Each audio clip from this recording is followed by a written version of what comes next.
Pergerakan komunis telah dapat dikesan di tanah Melayu sekitar tahun 1921 atau 1922 dengan cawangan Kuomintang KMT yang mempunyai ibu pejabat di negara China, menyebarkan pengaruh di kalangan pelajar, belia dan pekerja.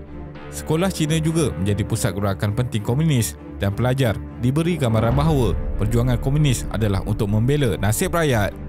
Akhbar seperti Red Star, Red Flag, Youth War Front Weekly dan The Economic Policy of New China digunakan sebagai saluran untuk menyampaikan propaganda.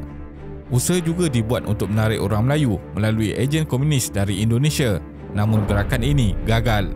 Perkembangan komunis di tanah Melayu pada awalnya sangat dipengaruhi oleh perkembangan komunis di negara China.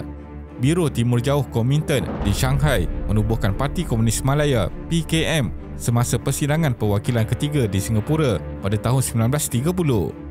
Sejak penubuhan PKM, pergerakan komunis di tanah Melayu semakin rancak dengan matlamat utama untuk menguasai tanah Melayu dan dijadikan negara Republik Komunis Malaya.